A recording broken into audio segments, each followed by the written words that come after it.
Hi, I'm Jonathan, and welcome to First Last Everything, a podcast where I chat to guests about their relationship to technology through their first love, last obsessions, and the piece of tech that meant everything to them. Each item a guest brings to the show could be anything from a piece of software to a computer to a weird gadget to that first camera. Pretty much anything goes. It's our season 1 finale, and I've got a great one for you. This time I'm joined by Brendon Bigley. Brendon is, in his words, extremely online. He helped build the podcasting platform Anchor that was acquired by Spotify in 2019. He's worked at Marvel, overseeing their presence on YouTube and other platforms. But what most people online, extreme or not, probably know him for is for his opinions and passion for gaming and tech in general. He co-hosts the gaming podcasts Into the Aether and NPC, and he blogs and publishes videos under the Wavelengths banner. So, First Last Everything with Brendon Bigley. Let's go.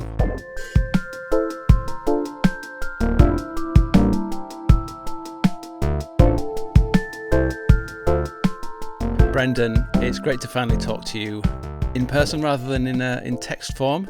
So thanks for taking the time to be on the podcast. Yeah, thank you so much for having me. I'm so excited to be here. And yeah, we've only known each other via Discord.app. So glad to bust out of that and into the world of video, which you at home, dear listener, don't get to see. But we're looking at each other's bright and lovely faces today. Oh, thank you. I've got a lovely face. That's nice to know. Yeah, you have a lovely cat too. There's a cat in the background. There is, yeah. She's having this cat a is nice snooze. chilling. She is very much chilling. She'll run off in a minute, probably frantically.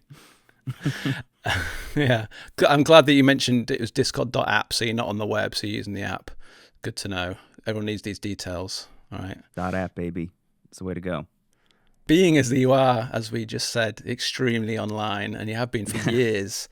How is your relationship with technology? Is it always as positive as it seems with your enthusiasm for gaming and computers? That's a big question. I think the answer immediately is yes. I think I tend to be an optimist first and foremost, and then a realist, and then a pessimist, like in that order. It's like the three stages of... Yeah, like I find that, there's a lot of obviously like reactionary, immediate oh no's. I think that happen when we see new things pop up around the web and just in general in the tech sphere. And I find that usually my first thought is like, is there a good use for this?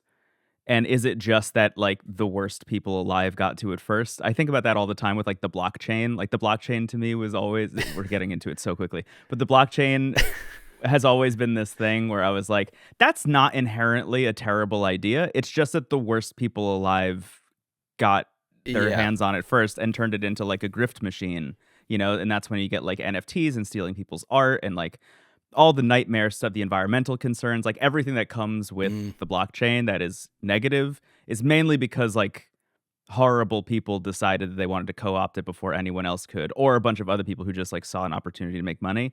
But at the end of the day, like an online ledger where you can see everything that everybody has done and it like creates perfect accountability for everything is like not a bad idea. It just was used in the worst way possible. Honestly, I feel very similarly about a lot of the AI stuff. Is like there are really positive uses for AI out there. I've seen them. I've talked to people who are using it to overcome a bunch of obstacles in their lives. And on the flip side of that, like literally today while we're recording in the news is that one app that is just like totally siphoning Studio Ghibli's whole look and allowing people to just generate Studio Ghibli stuff. Yeah. Like, come on, man. Like there are one of the most prolific memes on the internet is Hayao Miyazaki, one of the greatest living directors, one of the greatest artists of our time, talking about how removing the human hand from the process is like one of the worst things about humankind's ability to make art or inability to make art. So, it's very easy to fall down the rabbit hole of like all AI is bad when the stuff that's constantly being presented to you is that kind of stuff. But then you see things like, the ability to automatically and like perfectly transcribe voice, which is going to be helpful for so many people and vice versa. Like there's just so many positive uses for it. And the way it's helping researchers and scientists and like there are positive uses here. It's just, again, the money making scheme of it all, I think has turned it into a nightmare. Yeah, there's always the sort of, I always talk about the two ends of the spectrum, or something like at one end you've got the protein folding thing that won the Nobel Prize, Mm-hmm. genuinely life-changing for humanity, positive things. And then at the other end you've got like Will Smith eating spaghetti. It's Right. so it's like, and even Yeah. and then the Studio Ghibli stuff is even worse, I guess. So you can go from one end to the other. There's a whole raft of stuff in the middle Yes. that spans the spectrum of good and bad. So Yeah. I think where I land generally is the optimist angle. Like yeah, I definitely I feel the concerns, I understand the concerns, and I relate to the concerns because I also have them. But there is also a piece of me that's like, is this the settling of a bunch of like uneasy people trying to figure out why this thing is useful? Like everyone knows that they mm, made something interesting, but is it useful? And eventually we'll get to the point where like the thing that is given to us is the thing that is useful. You know what I mean? yeah. And as for your like day to day, like personal sort of technology, I imagine you have pretty good relationship. I mean, you do a lot. You've built a Yeah. whole thing on gaming, which is technology. So I imagine your Yeah. relationship with that is extremely good, right? Yeah, I feel like I grew up. I was born in 1992. I feel like I grew up in like literally the perfect time to be interested in video games because every 3 to 5 years was this like unbelievable technological leap forward. As console generations moved forward, it was like I can't believe how much better graphics have gotten, or alternatively, I can't believe how great these graphics are on this handheld, et cetera, et cetera, et cetera. And now we're in this place where those leaps are a little bit less huge, or at least they're not as huge as like we've gone from 8-bit to 16-bit to 32-bit to now it's in 3D to now there's ray Mm, tracing. you know. yeah. Um, so I feel like being able to watch that happen in real time has been incredible, and I think is a little bit of where like the realist angle comes from is like that can't go on forever, obviously, but I'm glad I got to witness it in that little period of like explosive growth, which I Mm, think yeah. in a history book 100 years from now will all be listed as like one chapter of like gaming's growth. It'll be like it went from 16 to 32 to 3D. And then that's all they'll get, but I got to live through that over the period of like 20 years, and it was amazing. I feel similarly with computers and phones and everything like that explosion of growth in technology from the 90s to now. I would say from like the 90s to 2010 specifically was like it was hard to not be completely obsessed with technology while that was happening. Yeah. Yeah. I think I was probably in the same position as you, but with personal computers. I'm like Mhm. 10 years behind you. So I'm sort Mm. of a previous generation. So that was my thing. So yeah, I Yep. totally see where you're coming from on that. Yeah. So let's dive right into your first pick, which is the first piece of technology that really inspired you. What have you got? Yeah, so for me, it's the first MacBook Air, which launched in 2008, I believe. Um, the thing about the MacBook Air, the reason that it really sticks out to me, and I still think about it all the time, is not only because of like the obvious Steve Jobs unveiling in the manila envelope, on Yeah. stage. Like that's like an all-timer Steve Jobs moment, in terms of his ability to present stuff. I feel like there's so much encapsulated in just the MacBook Air in general. Like obviously the way the iPod launched and the various versions of the iPod. I was honestly thinking a lot about the iPod Nano as well for this Mm. spot because when he pulled it out of like the coin pocket in his jeans. So it's all about how Steve Jobs presented these things to you. That's the way you're thinking.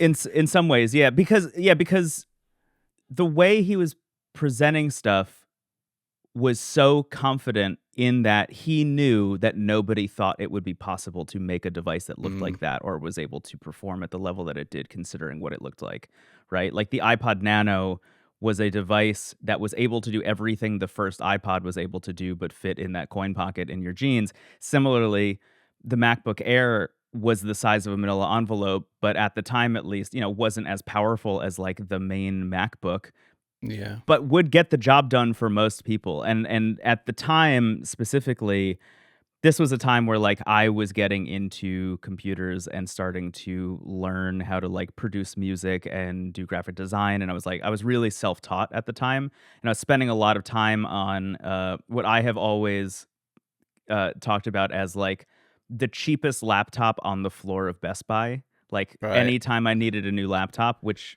was more frequent than it should have been, I would walk into a Best Buy with my dad, and we would find the cheapest Windows laptop that was available. It would be like $200, $300, somewhere in that vicinity. Horrible parts, and I would basically run that thing into the ground because I my ambitions for what I wanted to be doing were grander than what the computer was ever capable of. Yeah. Um, and I remember watching things like, this is like the beginning of me wanting to get into podcasting also, but I remember watching things like Dig Nation on Revision 3 and the Totally Rad Show and all of these things, and all of these people on these web shows that I was watching and all these podcasts, they were constantly talking about Apple news, and they were always using MacBooks on those shows. And I remember thinking to myself, like, one day I will get a MacBook and it will change my life probably. And I didn't know what that meant really, but that was like a goal that I had in my head from when I was in high school. I was always very interested in Apple. I had an iPod. Like I wanted to get into the ecosystem, but um, I remember watching the reveal of the MacBook Air specifically and being like, that is why I want an Apple device. That is why I want to switch from Windows and never look back. And it took me like way longer than that. Like it took me like that was 2008. Probably took me another 8 years, 8 or 9 years to actually make the switch over to a MacBook Air. And then when I finally got one, it was like, great. Now I don't need to get a new laptop for another 5 or 6 years. Instead of every single year walking into a Best Buy and buying the cheapest thing, you buy a MacBook Yeah. and it'll last you a long time. So this is interesting that this is a pick for a piece of equipment that you never actually owned. Correct. This is unusual because everyone else has obviously picked stuff that Yeah. they had, and Yeah. on my follow-up questions are always like, do you still have it? But you didn't. Yeah, this for me, yeah, it's really it's a North Star more than it is a thing that I actually got my hands on. Like I saw that announcement and it finally settled into my head. There was like a version of myself that was like, I will know that I have made it if I can go get one of these for myself. Like that was weirdly a driving force for me, was finally getting off of Windows personally. Yeah, and I know a lot of people like Windows a lot. Obviously, it's great for gaming, et cetera, et cetera. But for me, for the creative work that I do in particular, I always knew that Apple and Mac OS and the MacBook in particular was like the way for me to go. And the MacBook Air was kind of that moment that like shot into the top of my head as, you need to own one of these things eventually. And here I am now, surrounded by Apple equipment. Well, it's funny that how it's made that it's still been on that arc to now in 2025, where I think the new MacBook Air is probably the best consumer laptop you could probably buy. Yeah. And it has that sort of the same sort of feeling that you would have maybe with the original MacBook Air, where it did the job that most people needed to do, and it looked great doing it. And it's interesting how it's come in that full arc up to this point. So did you go into like any stores or anything to try it out with the sort of like longingly play with it?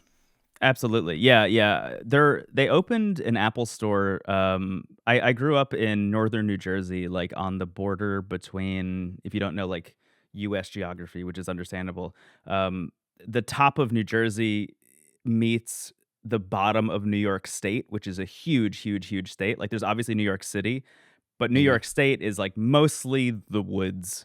It's like mostly just this like huge expanse. So I grew up at that like little border there, and right across the border from where I was, there was like a really, really wealthy town that opened up an Apple store. They were like the first Apple store that was like even remotely close to me. And I remember like asking a friend who had a car, like, can we go here one weekend and just like go try some stuff out? And I just remember spending like 2 or 3 hours in the store that day, just like kind of mucking about, trying stuff and being like totally obsessed and being like, one day The fun twist of this is I went to college very briefly. I went to film school, and they gave me a MacBook Pro. That was like part of what the school was all about, I guess, was just like giving you the best technology so you could make the best films. And I went there only for 6 months before I dropped out to join a band and go on tour. But Nice. I remember when I moved back, I gave the laptop back in because they were like, "We're gonna fine you, like we're gonna charge you for it if you don't give it back." And considering I was gonna have to pay off all the student loans on the 6 months that I was there, I was gonna be like doing it. I was gonna be paying that off by like working in a Blockbuster and in a cafe and stuff. I was like, "There's no way I'm gonna be able to afford a MacBook." And what I found out later, like years later, from talking to other people who dropped out, they only charged you $50 because your tuition actually paid for most of the MacBook. So I could have kept it, and I didn't. And I could have Ah, gotten a MacBook Pro for $50, and I regret it to this day. the best deal ever for a MacBook Pro. Never mind the ones they have at Best Buy now. It's the Yes. Yeah. $50 one for going to college. You mentioned before about being interested in podcasting. So Mm. you worked, as I mentioned at the top of the show, you worked for the podcasting platform Anchor and helped sort Yes. of develop that. But you were also hosting on there as well. So where did the initial spark for podcasting come from, and how did that land you at Anchor? Yeah, man, that's a big story. I'll try and shrink down as much as possible, but it actually did start with watching a bunch of stuff on Revision 3 and listening to all those podcasts. Revision 3 was a podcasting company that existed in like the late 2000s, early 2010s. Eventually owned by Discovery, like the Discovery Channel. But they had a bunch of shows on there. There were some really great ones. Dig Nation, I really loved because I was a big fan of Dig.com at the time. The Totally Rad Mm, Show was a show where three people reviewed games, comics, movies, and I think TV shows as well, which I cite as like the beginning of me kind of starting a critical journey of like wanting to kind of be a critic and start to like examine media in that way. yeah. Um, and iFanboy, which was another show that was all about comic books. And I watched those three all the time. They had a bunch of other stuff as well that was like more tech specific that I really loved. But I just remember watching all that stuff and being like, I would like to do that one day. Like that seems like something that would be in my wheelhouse. I would like to kind of start to flex the muscles that would get me to a place where I could work at a place like Revision 3. And That was also around the time that I made a friend who was also watching the same stuff and was great at web design. He had taught himself to code, and he and I decided that we wanted to start a like branding and design company because I was teaching myself graphic design as well. Right.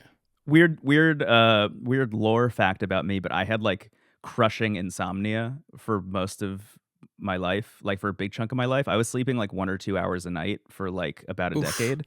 Yeah. And I spent all that time just teaching myself Photoshop or teaching myself music production in Ableton Live. So what he and I would do is we would go to all the stores in our town and we would try and convince them to let us redesign their brand and then also like open up Twitter accounts for them and like run their social media marketing because Twitter had also just come out. And we did all of this so we could get enough money to buy a mixer and buy microphones so we could start a podcast about technology. And we just wanted to start a tech news podcast so bad. And Right. like that was why we did all of this. And we got enough companies in the surrounding area under our belt where they were like paying us monthly. It was awesome. We got all this money. We bought a mixer. We bought microphones. We sat down in his house and recorded one episode of a show and hated it and never did it again.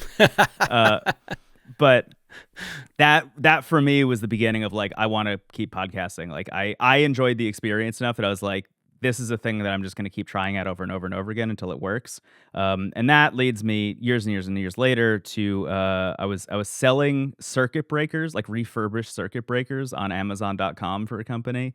Just like a weird skill that I had acquired of like opening up and running people's online web stores.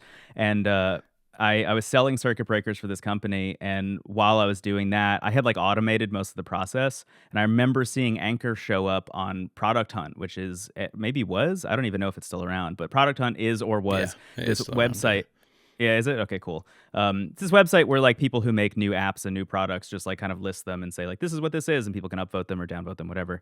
And I remember seeing Anchor launch. It was at launch like Twitter for audio was is how it was pitched. And I remember thinking to myself like nobody has done an audio social network. These two guys who started this really seem like they have a good head on their shoulders.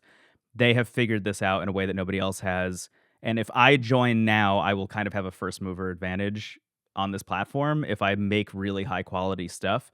Because when I joined and I started using it, every single post on there was somebody like muffled in their microphone being like, "Oh, I'm just trying to figure out what this thing is. Yeah. Maybe it'll stick around, maybe it won't."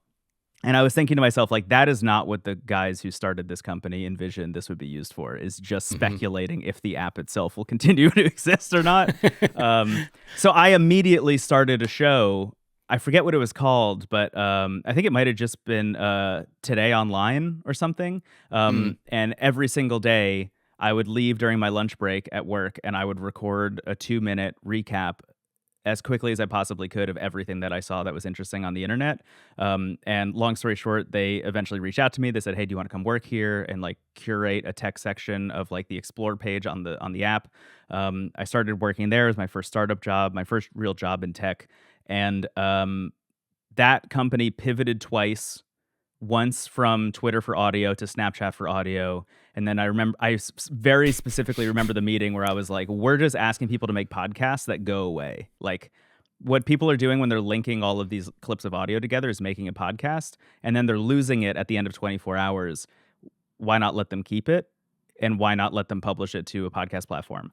And that's eventually what happened. And then they got acquired by Spotify. But in that interim, I was like, I didn't have a job title. I didn't have a job description. My job was literally just like the creative guy. So like there was a time where I was running their That's social a good media. job title. It was and it wasn't, because eventually when this is speculation, but when Spotify was like looking at the books and seeing like, okay, how do we acquire this company? They were like, here's this guy with no job title. And then that's eventually why I wasn't working there anymore. But my job there did involve like running their social media for a while. I hosted a bunch of shows, like daily tech news shows, and I did one video game news show. And I also ran this weird thing where we had like a deal with Twitter. They used to have this thing called Twitter Moments that were like, they were like kind of articles you could build out in Twitter, and then they showed up in the Explore page. And I ran like an audio version of Twitter Moments for them for a while. I hosted a show for SiriusXM very briefly for 6 episodes, which was bizarre. That was fun. And while that was happening, and I don't want to put anyone on blast, but that's how this is going to come out. I remember while we were working on the podcasting update, while we were like building out like, okay, this is going to become a podcast host and become the easiest way to make a podcast. I remember thinking to myself, nobody in this room is a small startup. Nobody in this room has ever made a podcast before. Nobody here knows what that process is like as a creator. Nobody knows what the pain points are. Nobody knows what's good or bad about other podcasting apps. We need to have made one to understand how to best serve this audience. Is that including the founders? Yeah. Yeah. At the time. Yeah. They eventually started to learn. But I just remember having that moment of like, nobody here has done this before.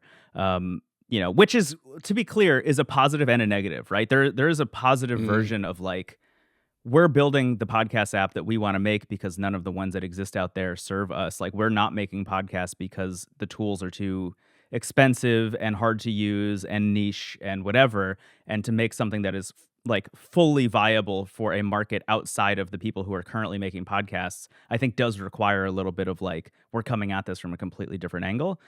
But I think you kind of want, or at least they wanted, to make the best podcast app, which also meant you needed to know what the full creator journey was for people who were making podcasts. So that became my job. That became my like creed, was like, I'm going to make a podcast. And I made one about a Japanese reality show that was on Netflix called Terrace House. And I hosted it with a friend of mine who I met in college.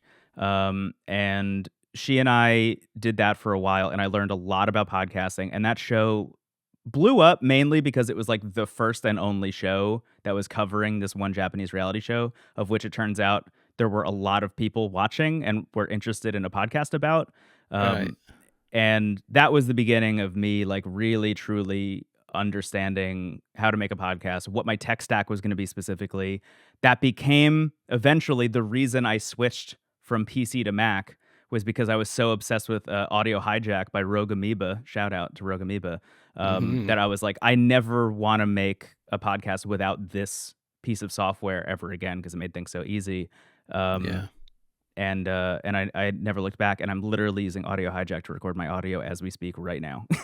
Same as me. Same as me. Yeah. Same as probably many podcasters. It's a killer app. It's so good. It's amazing. It's amazing. But that's the journey. But that's the long way of leading us all back to the Mac. Like that is why I'm here using a Mac right now, is because of podcasting first and foremost. Yeah, great. So where did you go after Anchor got acquired and you didn't have a job title? Where did you go from there? From there I got picked. So, that Twitter Moments thing was interesting, because a lot of what we were doing at Anchor was trying to figure out how to make audio go viral. Like that was an idea that we had. Text can go viral, video goes viral all the time, images go viral, but you never see or hear audio going viral. And like, why is that? And what do we do about that? It turns out, interestingly, TikTok has solved that, because the idea of sounds that can be reused in other videos is how you proliferate a sound enough to have gone viral, quote unquote. But we were coming at it from a bunch of different angles. And a lot of what I was doing was creating like basically little videos that had just kind of waveforms and captioning. So I would be creating sounds, talking about weird news stories I saw on the internet, posting them on Twitter, and then seeing if we could get them to like quote unquote go viral. And that work that I did, getting like millions and millions and millions and millions of views on those videos, eventually led to some people at Marvel. This was like Marvel Entertainment, not Disney at the time, but Marvel reaching out to me and saying like, we need somebody to run our YouTube channel. Would you be interested in doing that? I said yes, because when Marvel asks if you want to work there, you say yes. Like I'll be frank, like it was never really like a dream job for me. Like Marvel was never really on that list, but when they reached out, it was like, that sounds like a really cool job to have. And looking at, I think they had like 15 million subscribers or something on YouTube at the time, and I was like, that's a cool idea to jump into that.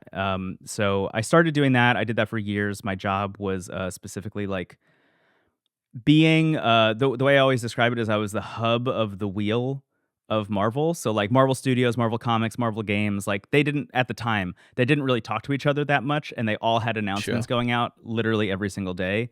So my job was to be the person who talked to all of those different pieces of Marvel and figure out like when these videos should go out, what the packaging should be, et cetera, et cetera. And eventually did that for years and years. Marvel eventually got folded for real into the Walt Disney Company.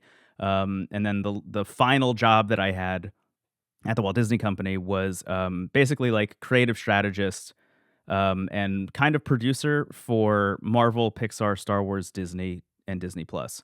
So I was like coming up with the content slate and producing everything that would go out on those channels across the whole Walt Disney Company. And there's more I can say about that, but I probably shouldn't. I should also mention I don't work there anymore. I left the company recently. Literally I can't see any red dots on your head, like someone's training a sniper on you. It's probably worth saying that when you joined Marvel, the easiest way to say that in terms of, I was going to ask you what year, but the easiest thing would be to say like, what point in the MCU timeline did you join? Did you join Marvel? Yeah, I joined right after Infinity War happened. Right. I think the first film that I worked on the marketing for was Captain Marvel, which was awesome. Like that was a fun one to work on. And then Endgame obviously was like that was the same year, and that was like, that's bonkers. That was unlike anything I'd ever worked on. And I've talked about this publicly, but like one of the wild things about working on Endgame was people figured out who I was and what my job was and started sending me death threats because I wasn't releasing the Endgame trailer, quote unquote. Because like a bunch of weird leakers had decided, like they pulled out of thin air like a date that the Endgame trailer was supposed to go live. Yeah. And then it didn't. And then people were like found me on LinkedIn because at the time I was very open about what my job was. And then they started sending me death threats. And then I had to have a bunch of calls with like a Disney security team that was like, we're monitoring your name on the internet to make sure you're not being hunted. Wow. Okay. Which was wild. But so that's at the bad side of your relationship to technology, I guess. That we talked about at the beginning is getting death threats. But online. Also, yeah, right. But also there is the unbelievable positive side of watching a fan base like lose their minds about something. Like one of the last things I worked on before I left was the cast reveal for Avengers Doomsday, which was like a 6-hour live stream where they slowly panned across the studio with all of these chairs with people's names written, like actors' names written on them, to show who was going to show up in Doomsday, all leading up to Robert Downey Jr. at the end. And that was unbelievable to watch, and that was unbelievable to work on. And it was such a heavy lift, and it was so cool to see everybody working at such a high level to get that done as quickly as we did. And at the end of the day, I think it's like the most viewed live stream the Walt Disney Company has ever done, or something like that. Yeah. It's like 275 million people watched or something. Wow. I tuned in for a few minutes. It's yeah. I mean, way to go out on a high. I mean, that's yes, exactly. That was the thing. Was like I could have very easily opted out of working on that, but it was so close to the end of my tenure there when I was leaving that I was like, get me in on it in some way, shape, or form. Like I want to be involved somehow. Just because it was such a cool thing to like finish the job on. Nice. And it also feels very, I don't know, it felt like there was a narrative arc there. Because to go back even further, like I worked at a movie theater cleaning bathrooms when the first Avengers movie came out. Like I got hired by a movie theater because they were like, we need more people to clean bathrooms because the Avengers is going to be such a big deal. So to go from that to like working on the cast announcement for Doomsday just felt like a really nice bookend. Nice. That is a good arc. Yeah. Yeah. I mean, to bring it back to directly to technology.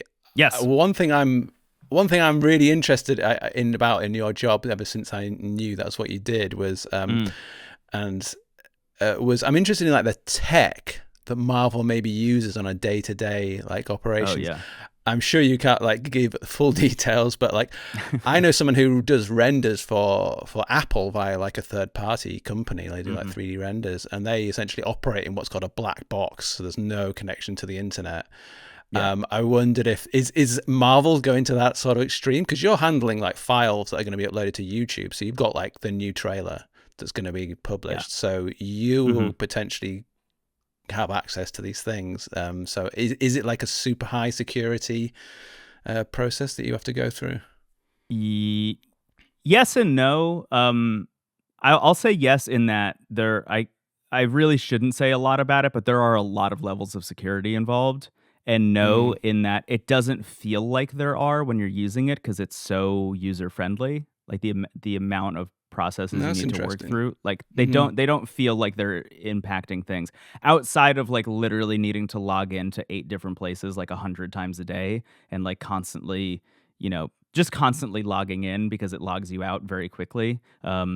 Just to make sure you are the person who is using the computer, etc. But what like.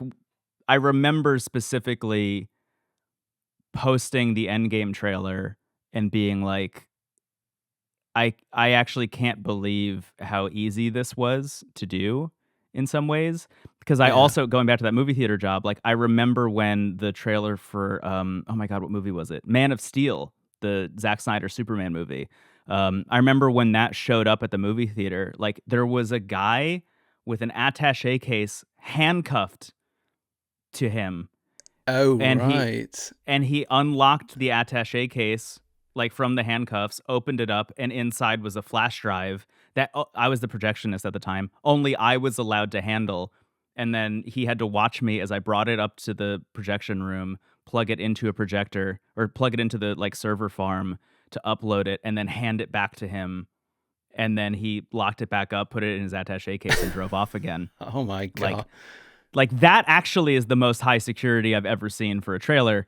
But that said, there's all this back end work happening on a software level, like when you're handling something like an endgame trailer to make sure that nobody sees it. It's like 100 million attaché cases locked to different people's wrists happening behind the scenes. But for me, it's like I'm just going to this website and downloading this onto my, to be frank, like super high secure Marvel laptop that they've given me. No personal laptops. It's all exactly. Yeah.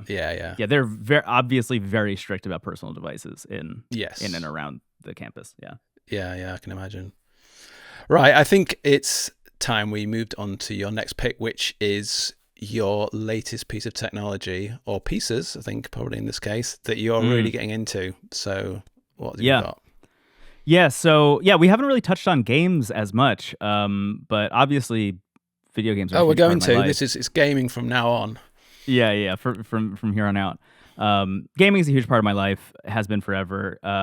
And one of the things I've been most interested in over the past couple of years, I would say from like 2021-ish onwards, 2020-ish onwards, has been the rise of emulation devices, specifically like devices that are built to look like the handheld gaming consoles that we used to use, like Game Boys and Game Boy Advance SPs and PlayStation Portables and things like that, but are able to play way more than just one systems library, right? So something like the first one that I had was the Anbernic RG351P, which I got specifically to play the entire Game Boy Advance library for an episode of Into the Aether. But also it could play Super Nintendo and NES and the original Game Boy and arcade games and all this other stuff. And it all just fits on an SD card. It's like a little miracle device. And I've been watching that scene very closely. Obviously, as the co-host of NPC on Mac Stories now, Next Portable Console, it's like a show all about handhelds and handheld gaming. I'm seeing a lot of these devices, and I had always been waiting for like the one. It seemed like we were getting close to one that could play pretty much anything you threw at it. And the device that really, I think, took that to another level for me was a thing called the Ayn Odin 2. So there's this company out of China called Ayn, or AYN, and they made this device called the Odin a couple of years ago, which I loved. It's like about the size of a Nintendo Switch Lite, and was capable technically on paper of playing up through like the the Nintendo GameCube and Sony PlayStation 2 libraries. And like it ran on Android and was just like a very nice device. The hitch there is it was technically, again, on paper capable of playing that stuff, but you would need to go into the settings for each and every game and like tweak them to make sure that, you were aligning the power of the chip well enough to get the best performance and play a game the way it should have been played on like a GameCube, for example. The Ayn Odin 2, when that launched, I remember buying immediately because on paper, again, there was enough power overhead to ensure that the Odin 2 would be able to play all of that stuff without needing to go into any settings at all. Like you would just load up literally any game from that generation of consoles and it would play, no questions asked. And you could turn on widescreen hacks. So these games that used to be 4:3 could then be played at 16:9. And you could upscale the resolution, from 480p to 1080p, and it would also be fine. And I got one in my hands and tried to do some of that stuff. And I had an Odin 1, so I was like trying it on both consoles. Games like Star Wars Rogue Squadron for the GameCube, famously difficult game to emulate, barely ran on the Odin 1, ran on the Odin 2, no tweaks necessary, 1080p resolution, 16:9. And I just remember thinking like, this is it. This is one of the most miraculous devices. And if this is now the ceiling, I can't wait for the ceiling to start to drop down even further and further for people, because I want more people to experience this. And people have it's been like about a year and a half since the Odin 2 came out. And people have figured out how to run Switch games on there, and people are figuring out how to run Wii U games on there, and PlayStation 3 games, and it has become like a de facto streaming device for people who are using things like xCloud for Xbox gaming and NVIDIA GeForce Now for PC gaming, because Ein has also put an incredible Wi-Fi chip in there, so it has great streaming performance. It's an amazing device, and in the years since, they've also released the Ein Odin 2 Mini, which is the exact same hardware, but in the shape of a PlayStation Vita, which is like one of my all-time favorite handhelds. And also the Ein Odin 2 Portal, which is a slightly bigger version with an OLED screen that is kind of built more for streaming and has a more ergonomic feel to it. But again, all the same internals across this whole family of devices, but it also represents to me this really new nexus point for emulation handhelds, where it's like they have the cards aligned, like they have the stars aligned to make a device that is powerful enough to pretty much do anything you want. The only thing limiting it right now actually is the software. Like emulation software needs to catch up to the power of the Ein Odin 2 family of handhelds. And that's an amazing place to be, because now, but previously there were both sides, the hardware and the software, holding emulation back. And now we're at a point where only one of those things is still on the table. I use the Ein Odin 2 Mini pretty much every single day. I use it to play like every game I could throw at it. I think it's a miracle device in a lot of ways. There are better devices for other people, but the Ein Odin 2 Mini is like the best device for me in particular. There are some people who are more okay with sitting there and tweaking settings.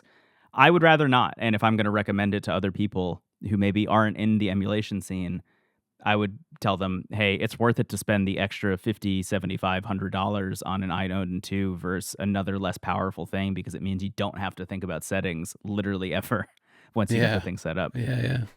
I find it really fascinating how there's such a market and such an enthusiasm for these emulation consoles that are playing games that are, quote unquote old, like, rather than almost as much, it seems, as the current big consoles, your PlayStations and your Xboxes. Yeah. Do you tend to sort of move towards the more emulation stuff than the mainstream big AAA games? And why is that? I think a healthy balance is required for what I do in particular. So the podcast that I do every week and have done for years is called Into the Aether. We call it a low-key video game podcast. And what we mean by a low-key video game podcast is that we are not beholden to the new video game release news cycle, which is really born of me listening to a lot of other video game podcasts and starting to realize, like, if you are beholden to whatever the release schedule is, you are then in a situation where to talk about it on a show, you might be put in a position where you just need to like dunk on a game for an hour and a half or 2 hours. And I started to not enjoy listening to people just be like, I hate this game because of this. I would much rather hear what people like, and I would much rather hear what people think is good. I think criticism is important and it's healthy, and you need both in equal measure. But I think putting yourself in a position where, like, as a host and as a person doing the job and as like an entertainer to a lesser extent, putting yourself in a position where you need to talk about things you hate over and over and over again is going to burn you out much faster. So we set up the show in a way where we only talk about games if we have something positive to say about them.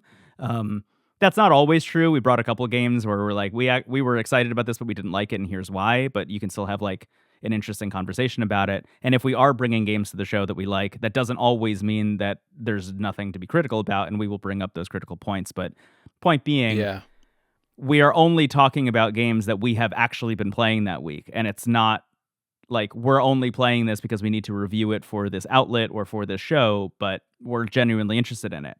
And what that means and how that manifests is a lot of playing things that are current and also playing things that are quote unquote old or older releases, because being able to experience both ends of the spectrum simultaneously I think gives you a grander understanding of the medium as a whole, which is why we'll Sure. go and do things like an episode where we talk about every game for the Game Boy Advance. And over an entire year, we played, not every game, but about 200 games for the Game Boy Advance, and talked about them and talked about what the console's library was like.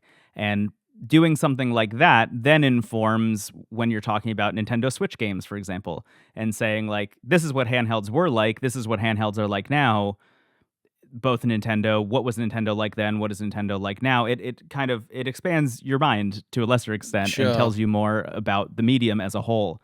And situations like right now where I'm playing the latest Assassin's Creed, I am extremely interested and gonna try and find some way to go back and play the first Assassin's Creed sometime soon, because I remember when it came out in 2007. I think it was 2007, and before the MacBook Air. I Yeah. remember playing that and being blown away by it, but also feeling like this is a good tech demo for whatever the sequel is going to be. And I'm really curious to know if that's how I feel about it again now. So, insofar as going backwards is helpful to kind of illuminate the present, I also think going back and reevaluating stuff is just as useful, because you change as a person over time. Our Sure. tastes change, our opinions change, and what you feel about one thing might not be the same way you feel about it when you revisit it later. And that's one of, I think, the beautiful things about doing a show like that, um, is that it just kind of allows you that breadth and that scope to experience everything.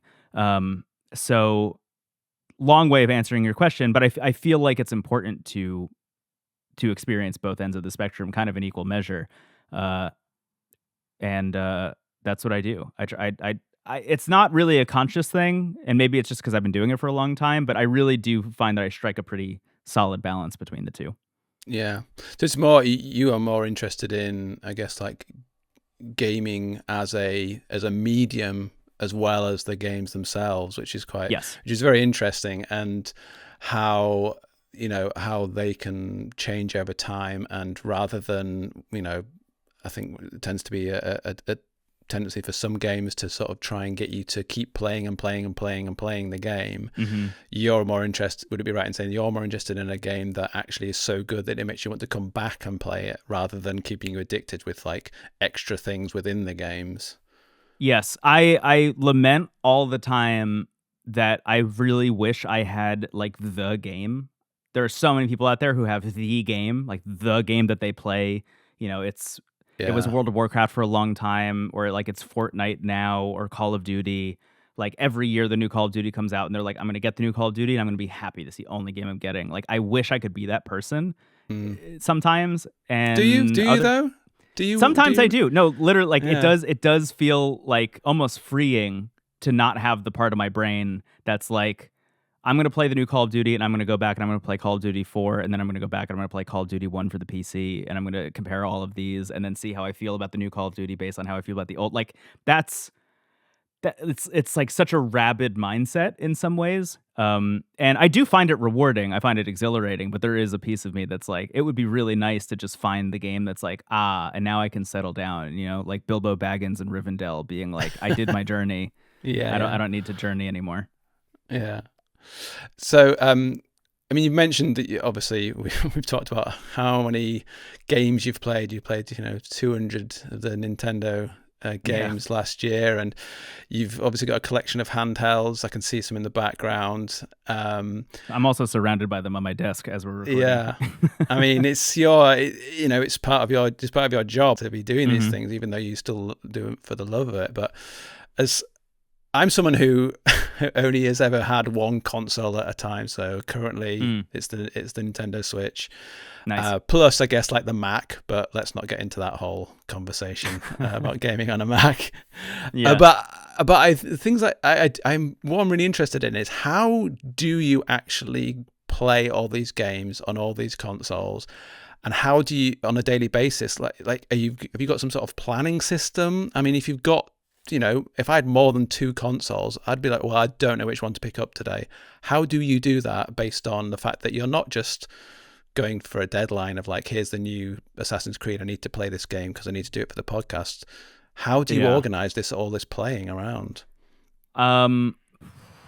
it's $1 million question, and I wish I had a better answer for you, but I kind of don't. It is literally gut based. Like it, and I think Yeah. that's kind of again the beauty of the show of like we only bring games to the show if we're interested in talking about them. Um, I play a lot of games that don't make it to the show.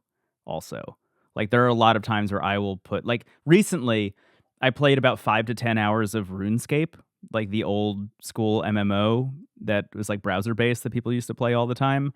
And I walked away from that experience being like, I have literally not a critical thought in my head about this. Like I just like it went in my eyes and just kind of like dissolved in my brain. Yeah. But I find that usually I will just kind of like zip around and try and find something that really speaks to me. So I think that having all these emulation handhelds has really helped me in a major way as well, because it's almost the opposite of the Netflix problem where you open up Netflix and you're scrolling through and there's too much stuff and kind of none of it speaks to you, and then you turn off Netflix and there's all the time you had to watch a TV show. Sometimes I will be on the subway. I have like an hour-long commute to work, or I had an hour-long commute to work. I would sit down on the subway and I would turn on the iNode and 2 Mini and just like scroll through all the games I had on there. And then eventually one of them would be like, it'd be interesting to check this out. Like maybe I've never played this before. Maybe I did play this and I just would be interested in talking about it again. I recently replayed almost every single 2D Kirby game, just like totally on a whim, and had an amazing time with it. And that is not a thing I like set out to do with any real thought outside of I was sitting on the subway and I just saw like Kirby's Dream Land 2 sitting on one of my handhelds and was like, it'd be fun to replay that game.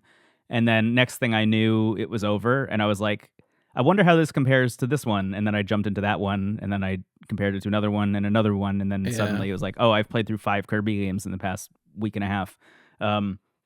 We do this thing on the show also where we will sometimes do bonus episodes that are all about one game, and that is obviously very structured, especially because the games we pick are usually like longer.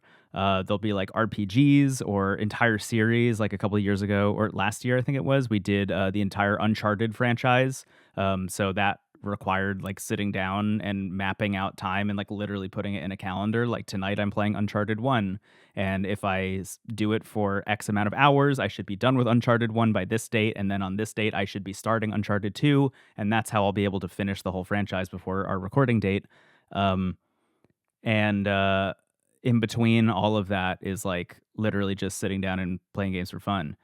It probably helps as well that you play so many games that you're probably quite good at playing games. I think that like if I sit down, if I'm like, right, I'm going to play a game, I'm like, right, well, this is going to be me for like weeks, probably playing this game due to time, but also just because I'm not a big gamer. So it takes me time to sort of figure things out. I imagine, like you said about playing the Kirby games, week and a half to play however many of those games were. I imagine you maybe blast through games pretty quickly. Is that right? Yes and no. I find that with older games, the answer is yes. I find that with like kind of old school platformers, like a Kirby kind of thing, like I will just fly through that, especially just because I know Kirby kind of like the back of my hand.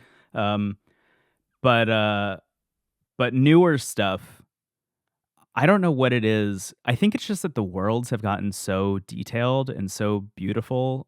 I tend to take a lot longer to play games than most people, I find now, Right. especially if they have like a photo mode, like Assassin's Creed Shadows, for example, I'm playing right now, and that game has a photo mode, and the amount of time I'm just spending being like, this would be interesting. I also, totally unrelated to everything else, but like I'm really big into photography. Also, I have a bunch of cameras. I do street photography around New York. Like I've been into photography my whole life.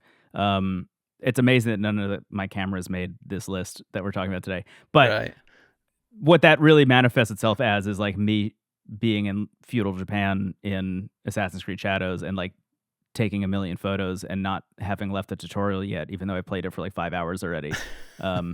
So, you know, it's a give and take, definitely. I'll say this, like, I'm not very good at video games. I have beaten like all the Dark Souls games and Elden Ring and stuff, but also if a game has an easy mode, I will play on easy mode because I would rather experience a story than anything else.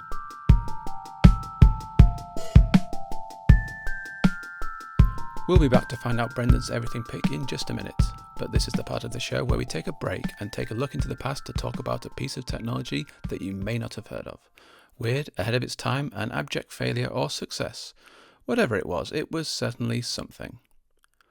While ChatGPT is only a few years old, chatbots as a concept are certainly nothing new. But would it surprise you to learn that one of the earliest chatbots was created in 1966? Intended as a research experiment by MIT professor Joseph Weizenbaum, Eliza was a computer chatbot program running on an IBM 7094 mainframe and written in the early programming language MadSlip. The Turing test was based on the idea that if a human cannot distinguish a text conversation with a machine from one with a human, the machine would pass the test. Taking inspiration from Turing, Eliza used simple pattern matching to simulate and mimic conversation. Using pre-programmed answers, the program would look for keywords from the input to formulate responses. Can you think of a specific example? Well, my boyfriend made me come here. Your boyfriend made you come here. He says I'm depressed much of the time. I'm sorry to hear that you're depressed. It's true. I am unhappy. Weizenbaum was alarmed by how easily people anthropomorphized it, with some people discussing personal details within minutes of starting a chat. Even Weizenbaum's secretary was fooled. And I asked her to my office and sat her down at the keyboard, and then she began to type. And of course, I looked over her shoulder to make sure that everything was operating properly. After 2 or 3 interchanges with the machine, she turned to me and she said, "Would you mind leaving the room, please?" All this sparked early conversations about relationships between humans and computers and coined the term the Eliza effect. Weizenbaum, for his part, argued that Eliza highlighted the dangers of placing trust in machines and was an early proponent of AI ethics. Today, Eliza is used in teachings about AI, ethics courses, and computational linguistics.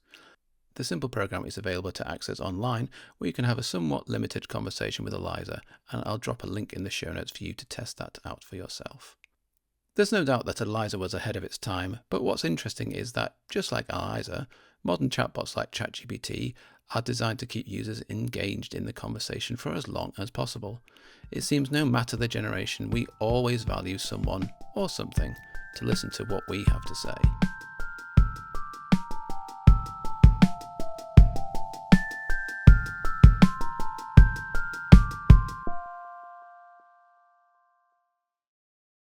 Okay, right, so we're going to take your final pick, which is the piece of technology that means everything to you. Yeah, I think the easy answer here for me is the Nintendo DS.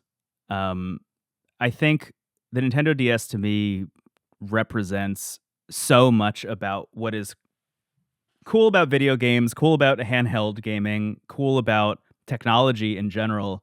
It's worth mentioning the Nintendo DS came out like before the iPhone, and to me is the precursor to a lot of what we see like in the App Store as games that are available to play on your iPhone or on your smartphone of choice these days.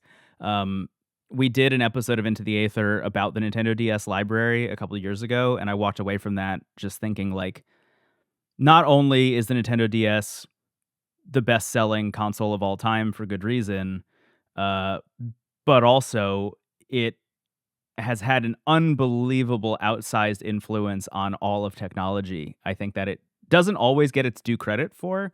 Putting a touchscreen on the bottom, I think did open the doorway to a lot of what we see in terms of design language for phones these days. And alongside that, on a more personal level, it was just kind of my first foray into really feeling like I was getting to experience Nintendo the way I had always wanted to. It feels to me like the Nintendo DS was the MacBook Air kind of equivalent in my head, where I grew up with the Sega Genesis and I didn't have another home console until the Sony PlayStation 2, so I like missed 2 console generations between then.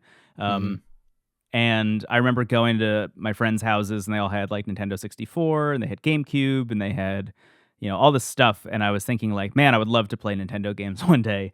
I would love to be able to play Super Mario 64. And I remember when the Nintendo DS came out, it had Super Mario 64 DS on there. And being able to play that game finally and have it be like mine, and I could make my way through Super Mario 64 myself, and I could get all the stars, and I could unlock all of its secrets and figure it all out for myself.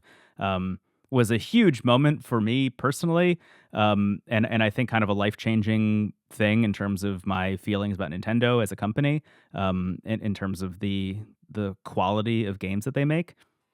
But it's really in retrospect that I marvel at how incredible the design of the Nintendo DS was. I think even Nintendo themselves realized how incredible it was based on, I have like the Nintendo 3DS right here. It's like basically the exact same thing, just with slightly bigger screens, and it's more powerful because they were like, we really touched on something that worked. But looking at the family of Nintendo DS hardware, and I've said this many times on NPC and elsewhere, but the original like tanky Nintendo DS, that was the one that I had growing up, and I never upgraded to the DS Lite or anything else. But I remember the Nintendo DSi in particular. It's the one that has cameras on it. I remember thinking like that is one of the most beautiful pieces of technology ever made by anybody. And when we did our Nintendo DS retrospective for Into the Aether, I went out and I bought a Nintendo DSi for myself. And to this day, I still, when I'm walking out the door to go to work, I decide what's coming with me. Is it going to be the iNode and 2 Mini, another handheld that I'm testing for NPC, or the DSi? Like those are my three options every single day, because the DSi still speaks to me as a device, and I think that library is amazing. I think like of all of these console retrospectives I've done, the Nintendo DS I think has the strongest library, and then on a deeper, more like tech level, there are so many games that feel like, again, the precursor to the things that dominate the App Store charts right now. It's like you add microtransactions to some of the biggest games of the Nintendo DS, and suddenly they're the biggest games on the iPhone in 2025. For example? That's a very interesting. Like things like Puzzle Quest or Puzzle and Dragons feel like precursors to things like Candy Crush. You know, like there are people, Puzzle Quest and Puzzle and Dragons have both tried to make mobile apps that I don't think captured the market the way they did on the Nintendo DS. But something like Candy Crush does feel like a game that is purely a distillation of what worked on Nintendo DS in that puzzle game sphere, and building literally an entire multi-billion-dollar business out of just that one idea. King getting acquired by Activision Blizzard, and eventually being like the reason of those three companies that Microsoft picked them up for untold billions of dollars. The DS influence is weirdly very present in King's library. Yeah. I remember a friend getting the DS, and there's just something very striking about that, just the design, and even just having that second screen and the thrill of playing like like local multiplayer games. With on Mario Kart, and you just having that map at the bottom. There's just something about that was just like ingenious, and really was like, oh my god, like I've not experienced anything like this before. This would be the first Nintendo game that had like local multiplayer, right? Yes, it was the first Nintendo system with local and online multiplayer. Yeah, and I love that. Me and my friends used to just sit around with a few beers playing Mario Kart, and the amount of hours of just fun and joy we got out of that was just incredible. Really, I to this day I think Mario Kart DS is probably the best Mario Kart game. Like if I had, flip a coin, depending on the day, it'll be that or Mario Kart 8 Deluxe for the Nintendo Switch. But I think Mario Kart DS is unbelievable. But even that like local wireless multiplayer stuff, like I remember sitting in the back of my physics class in high school. And I sat in the back right-hand corner of the classroom, and I had a friend who also had physics at the same time across the hall, and she sat in the back left-hand corner of her classroom, and the two of us would play Diddy Kong Racing DS, like locally across the hallway from one another, or like using PictoChat to write messages to each other. Yes, that was what I was going to ask about as well. Bored out of my mind. Yeah. Yeah. The PictoChat was something that was I remember as well. Yeah. So I'm going to ask you what might be a difficult question, but could you pick a favorite DS game? Yeah, I think it has to be Mario Kart DS. I think it's really between that and Animal Crossing Wild World. I'm a big Animal Crossing fan. But I think Mario Kart DS in a lot of ways to me feels like the perfect encapsulation of what makes the DS so great. It feels like Nintendo firing on all cylinders, getting the online play right, getting the, as you said, the local wireless play right. It's the best Mario Kart up to that point, at least. I just think it's a miracle of a video game, and I love it to death. Animal Crossing Wild World, close second. That's the beginning of me falling in love with Animal Crossing as a franchise, and that is a game that I also think is kind of a miracle in that it feels like the entire GameCube Animal Crossing game, that first one, like shrunk down into a portable form. I spent a lot of hours playing that, under my covers at night in my bedroom. But Mario Kart DS, when we went back and did that retrospective, that was the game that I always went back to. Like anytime I turned the DS on, the first thought was like, I have to play more Mario Kart. Incredible game. Perfect game, I would even say. I wouldn't disagree. How about you? At all. Yeah, same. Probably that, yeah. I mean, it's difficult to not go back to Mario Kart every time. I mean, I have the Switch and, I don't play loads on it, but like I have played, obviously got the last couple of Zeldas, but there's just something about Mario Kart that's just always, I think also because you can just dive in and out for a few minutes as well, which is really great. And it's just so much fun. I do love. I would not brag about my skill in any video game because I'm generally not good at most video games, as I've already said. Mario Kart 8 Deluxe, though, nobody holds a candle. I feel bad when my friends want to play Mario Kart 8 Deluxe. Like, oh, let's just hop on a Discord call and like hang out and be playing Mario Kart together. I win literally every single time, no question, without thinking. It's worth saying as well, like with Nintendo, why is it that Nintendo to you means so much? What makes Nintendo special to you? Because I think everyone has a different answer to that. I think it's I would put it into a couple buckets. The first being obviously intellectual property. Like their franchises, their characters are so special, they're so interesting. They have managed to find the Nintendo voice into every single genre that you could think of. Like when Nintendo takes on a shooting, like a competitive shooter, for example, it comes out as Splatoon. What an interesting idea. When Nintendo is like, we're going to make an RPG, it comes out as Fire Emblem. Like I'm just constantly impressed with what they're able to cook up in terms of finding the Nintendo take on things. And that's, I think, one of the things that really sets them apart. The other thing that I think really sticks with me is their inventiveness comes from not caring what anyone else is doing ever. It feels very Apple to me. This is the thing I think about a lot is like Nintendo is the only other company in the world that I would compare to Apple in any way, shape, or form. Maybe not Apple now as much as Apple a couple of years ago, but yeah. I think of Nintendo as this company that is like almost totally insular in their decision making, where they don't consider what Sony is doing and they don't consider what Microsoft is doing with the PlayStation or the Xbox. Things like Xbox and PlayStation coming out with the 360 and the PS3 and competing on power and high fidelity and HDMI out and online play. Meanwhile, Nintendo's like, we have this thing called the Nintendo Wii. It's got a Wiimote and it focuses entirely on motion controls. When you're playing Zelda, you have to shake the thing around to swing your sword. And guess what? It turns out that was by far the winner of the generation because they're not thinking in the terms that anyone else is thinking. And it can be both exhilarating and frustrating in equal measure to be a fan of Nintendo because on one hand, you're always going to get something unexpected, but also you're not going to get the things that you expect. And that's the thing I see people mad at all the time is like, why won't Nintendo do this? Please let me give you money. I just want to pay you money for this thing. Like, why isn't Pokemon available on the App Store to play legally, for example? Like everyone just wants to play Pokemon on their phone. And now the only way to do that is via emulation through things like Delta or RetroArch or whatever, depending on what platform you're on.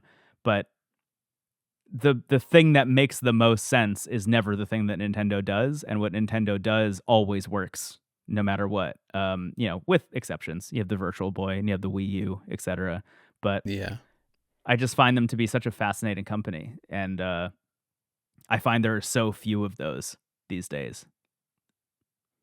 Something that strikes me about your sort of career path and what you've done in your life is that a lot of the times you see something that someone's doing and you think, oh, I could do that, or I could do that better, or, and you just dive in and do it. I mean, you look at Anchor, you joined, they hired you first, but a lot of the things there where you were thinking, well, with you when you started podcasting, there was like everyone was doing terrible podcasts, speaking close into the microphone. I can do better ones, and you started doing that.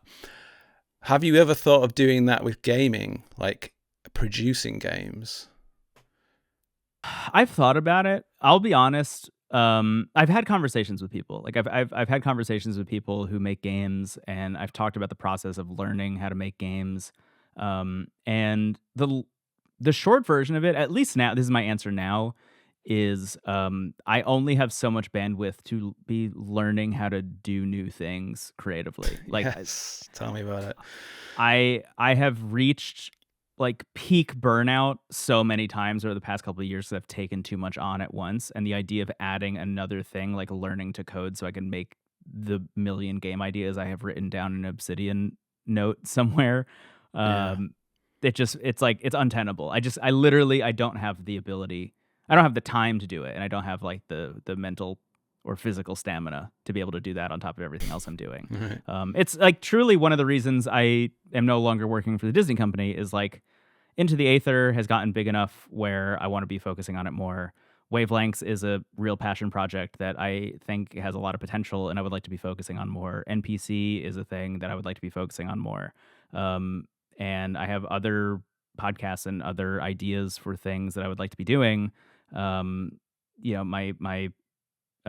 fiance and I have been like consulting and stuff like that. Like I just want to be focusing on all this other stuff more. And eventually the 9-to-5 day job was actually the thing getting in the way of Sure. being able to pursue all of that. And with all of that, as much as I would be interested in getting into making games, and I have talked to and know a lot of people who have jumped from that like critical side of the fence to the making game side of the fence, and they've done it with aplomb and have made it work out. I literally don't think I have the time or like mental fortitude to do that, at least right now. Maybe one day, because again, I have a couple ideas that I would really love to like get out there, but not anytime soon is how I'd put it. Yeah. Well, maybe in the future, look forward to maybe seeing something coming out of that brain onto a game in console. I would love to do it. Yeah. So, Brendon, thank you so much for taking the time today. Honestly, it's been really fun to chat to you. But before we go, I like to finish off the podcast with on a positive note and ask my guests about something in tech that is giving them hope or makes them happy about the future. Sometimes, especially in the tech sphere these days, we do need that. So is there anything that's you've got your eye on? Yeah. My quick short answer is I'm just glad to see emulation taking off because I'm just happy that game preservation is kind of at an all-time high at this point because generally video game companies are not very good at preserving their own history and watching other people take the onus on themselves to do it, I think is actually maybe better in some ways than having a corporation control their own stuff. But I think the actual answer for me, like the real one that is not gaming related, and it's like so in the weeds and we don't really have to talk about it that much because I'm sure other people will be talking to you about it if I were to guess, is the Fediverse and like things like the AT protocol. Yet. Really? No one yet. Yeah, just it. Open protocols in general. I think Twitter.com was my favorite website for a long time. Like when it launched in 2007, I thought it was a miracle. It was like the most fun I ever had on the internet. I have made a lot of real life friends and connections and have done a lot of networking via Twitter. I loved it to death. Obviously, I don't use it anymore. I haven't logged into that website in like well over a couple of years at this point.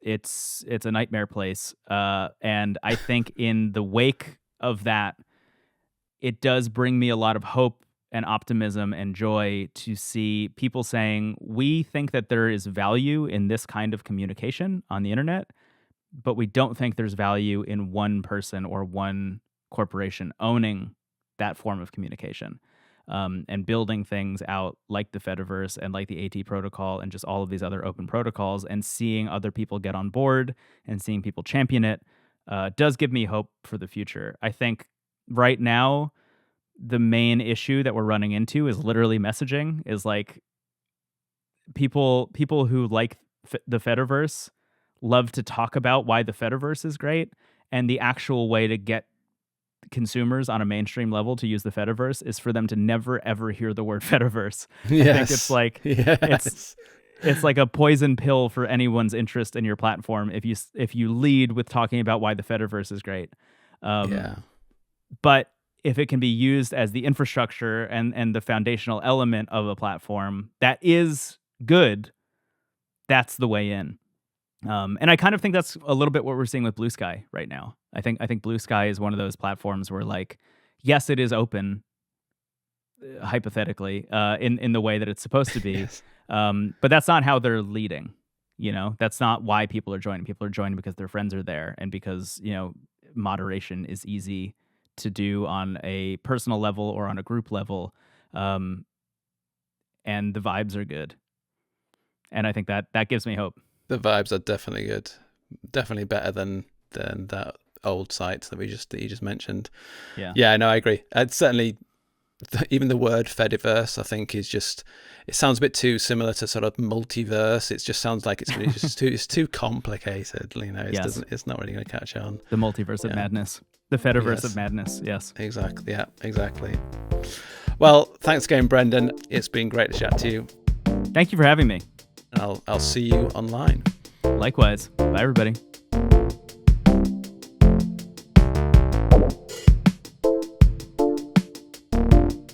And that's it for First Last Everything. Thanks again to Brendon for joining me.